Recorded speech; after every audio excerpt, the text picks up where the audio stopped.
Dans cette séance, nous allons voir comment déterminer l'ensemble de définitions de la fonction f dans les cas suivants. Le premier cas, f de x est égal à ln, c'est-à-dire la fonction logarithmique.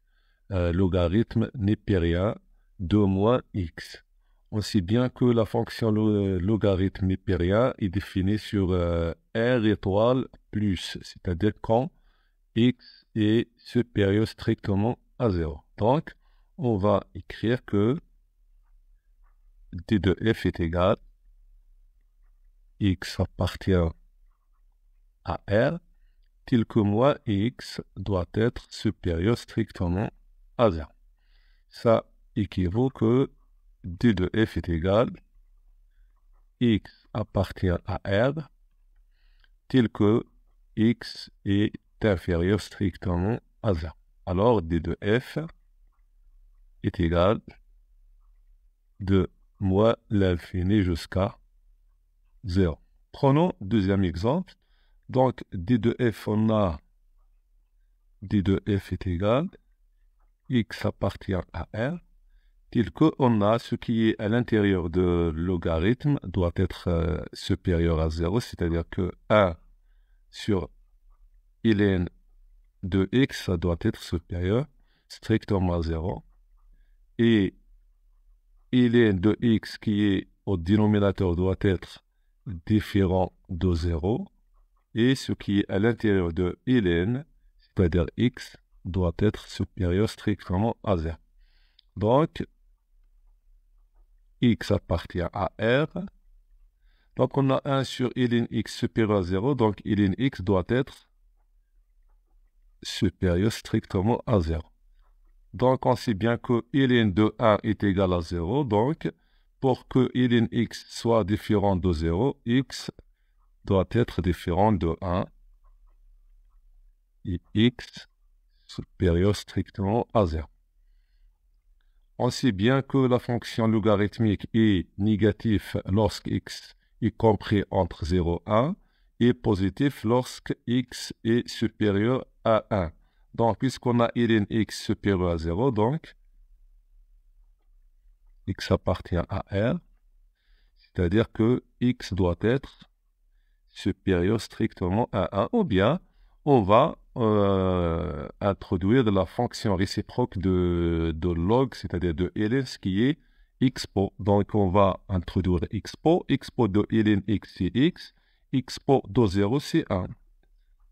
Car la fonction exponentielle est strictement croissante. Donc, expo de ln x est supérieur strictement à expo de 0. Donc, x est supérieur à 1 et x est différent de 1 et x est supérieur strictement à 0. Donc, on a trois conditions à satisfaire. Donc, on va les rassembler. Donc, x est supérieur à 0, x est supérieur à 1. On constate que l'intersection de x supérieur à 0 et x supérieur à 1, c'est-à-dire que x doit être supérieur à 1. Et puisqu'on a x différent de 1, donc, je pense que x supérieur à 1 vérifie les deux autres conditions. Donc, x doit être supérieur à 1. Alors, d de f est égal de 1 ouvert jusqu'à plus l'infini.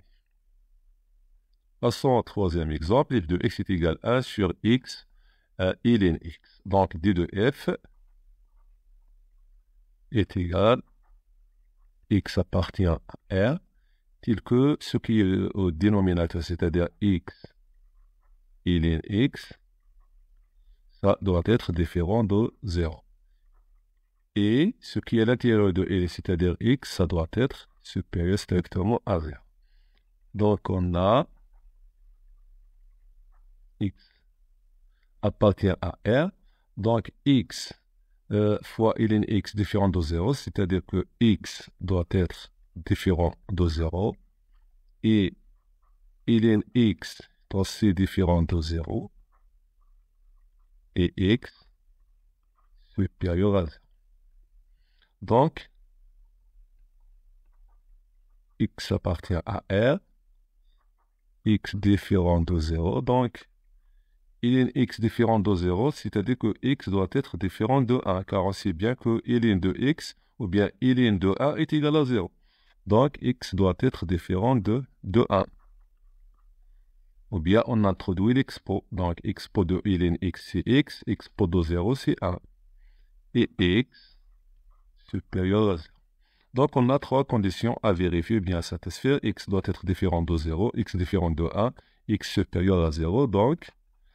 Donc, on commence de 0 qui est borne ouverte, car x différent de 0, on a x supérieur strictement à 0. Et x doit être différent de 1, c'est-à-dire en 1, on va couper, c'est-à-dire ouvrir les bornes. Union 1 plus l'infini. Passons au quatrième exemple. Donc, d de f est égal, x appartient à R, tel que x au carré moins 1, ça doit être supérieur strictement à 0. Donc, d de f, x appartient à R. Donc, on sait bien que x au carré moins 1, c'est quoi? C'est x moins 1 facteur x plus 1. C'est-à-dire qu'il a deux racines. Donc, on a la première racine, c'est moins 1. La deuxième racine, c'est 1. Donc, le coefficient de x carré, c'est 1 qui est positif. Donc, entre les racines, c'est l'opposé de 1, c'est-à-dire moins plus. Puisqu'on a x carré, x au carré moins 1 doit être supérieur à 0. Donc, de moins l'infini jusqu'à moins 1, union 1 plus l'infini. C'est-à-dire que d de f est égal d de f est égal quoi? De moins l'infini jusqu'à moins 1, puisqu'on a supérieur strictement, donc les bornes seront ou bien doivent être ouvertes, c'est-à-dire ouvrir moins 1, union 1 plus l'infini. Passons au cinquième exemple. Donc, d de f est égal, x appartient à R tel que, donc ce qui est à l'intérieur de ln, c'est-à-dire x doit être supérieur strictement à 0, et x moins 1, c'est strictement à 0. Donc, x appartient à R, et x supérieur strictement à 1. Donc, on a x est supérieur strictement à 0 et x. Donc, l'intersection de deux intervalles, c'est quoi? Donc, de 1 vers plus l'infini. Pourquoi? Parce qu'on a 0 ici, on a 1. Donc, x supérieur à 0, c'est quoi? C'est-à-dire de 0 vers plus l'infini. X supérieur à 1, c'est quoi? C'est de 1 vers plus l'infini. Donc, l'intersection, c'est quoi? C'est de 1 vers plus l'infini. Pour l'exemple 6, d de f est égal, appartient à m. Ce qui est à l'intérieur de ln doit être toujours supérieur strictement à 0. Donc, on a x appartient à r. Ici, on a l'identité remarquable, c'est-à-dire x moins 1, le taux au carré est supérieur strictement à 0. Et puisque le taux au carré est toujours positif, donc le seul cas qu'on doit éviter, c'est que x moins 1 ne doit pas être égal à 0, c'est-à-dire x doit être différent de 1. Donc, le seul élément qui ne vérifie pas cette inéquation, c'est 1. Pourquoi? Parce que si on remplace x par 1, on obtient 0, tandis qu'on a supérieur strictement à 0. Donc, x peut prendre tous les réels, toutes les valeurs, donc sauf 1. Donc, est égal R, privé de 1, ou bien de moins l'infini jusqu'à 1, union 1 jusqu'à plus l'infini. Pour l'exemple 7, d de f, x appartient à R. Donc, ce qui est à l'intérieur, c'est-à-dire 2x moins 1 sur x plus 1, ça doit être supérieur strictement à 0. Et ce qui est au dénominateur, c'est-à-dire x plus 1, ça doit être différent de 0. Donc, x appartient à R. Donc, on a ici que 2x moins 1, facteur ou bien divisé par x plus 1, ça doit être, donc on va voir le tableau de signes, et x doit être différent de moins 1. Donc, le tableau de signes de 2x, donc on a 2x moins 1, sa racine ici 1 demi, x plus 1 s'annule, donc sa racine ici moins 1. Donc, on a les deux racines sous sont moins 1. Donc, on a x plus 1 s'annule en moins 1. 2x moins 1 s'annule en 1 demi. Donc, entre les racines, c'est l'opposé de signe de A. A, c'est 2 fois 1, c'est 2, c'est-à-dire positif. Donc, ici, on a moins, plus, plus. Donc, pour que 2x moins 1 sur x plus 1 soit strictement supérieur à 0, c'est-à-dire que x doit être compris, c'est-à-dire ou bien appartient à l'union de plus l'infini moins 1 et 1 demi plus l'infini.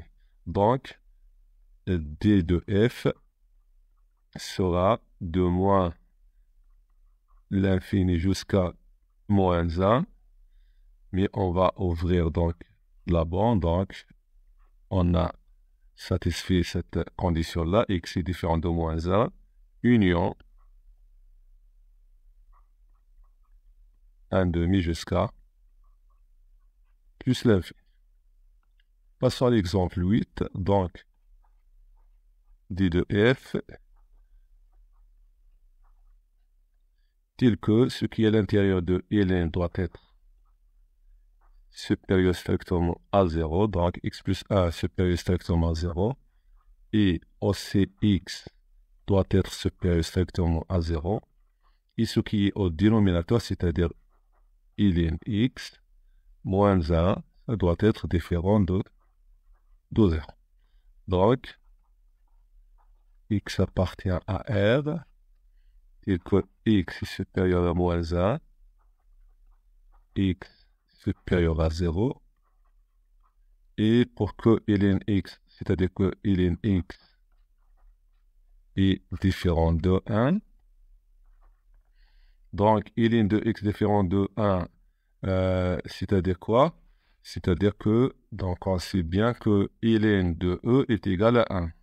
Donc x doit être différent de 2.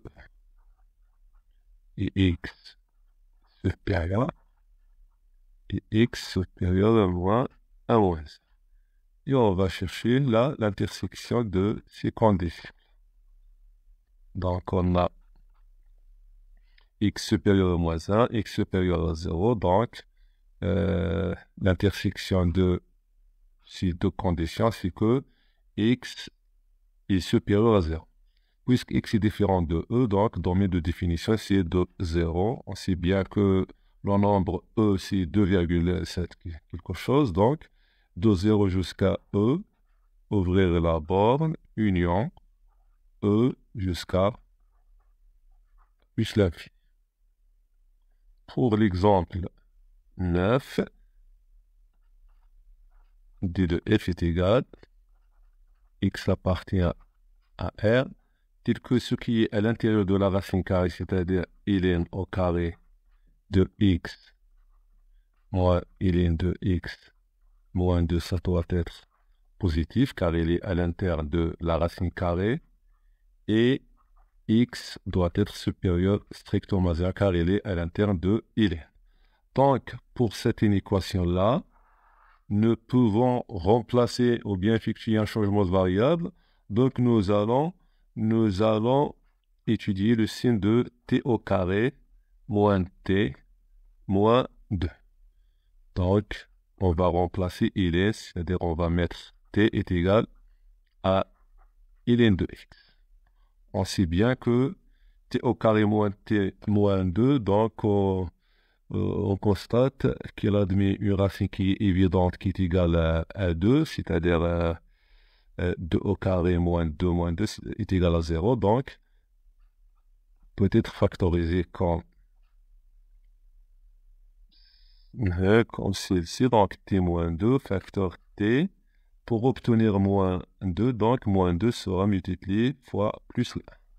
Donc t au carré moins t moins 2 admet deux racines qui sont 2 et moins 1. Donc on a moins 2 et, ou bien on a 2 et moins 1. Voilà, donc moins 1, c'est la première racine. 2, c'est la deuxième racine.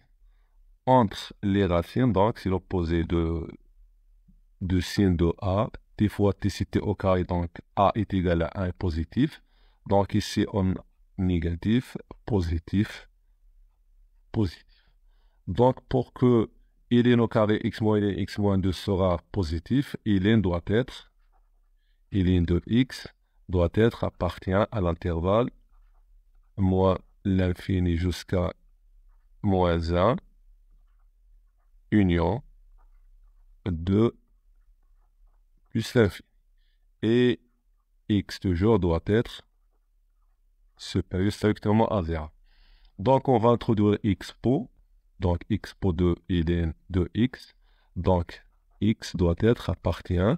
Donc, comme la fonction expo est strictement croissante, donc on va déterminer l'image de ces intervalles par l'exponentielle. Donc, pour moins l'infini, on va calculer la limite de expo quand x tend vers moins l'infini, c'est-à-dire 0. L'expo de moins 1, c'est 1 sur e, c'est-à-dire expo de moins 1. Union expo de 2, c'est expo au carré. La limite de l'exponentielle quand x tend vers plus l'infini, c'est plus l'infini. Et x doit être positif. Donc, d de f, puisque x doit être strictement positif, donc d de f, c'est de 0 jusqu'à e moins 1, ou bien e exposé au moins 1, ou bien 1 sur e, union e au carré, plus l'infini. Donc, comme ça, on a terminé cette séance. Salam alaikum.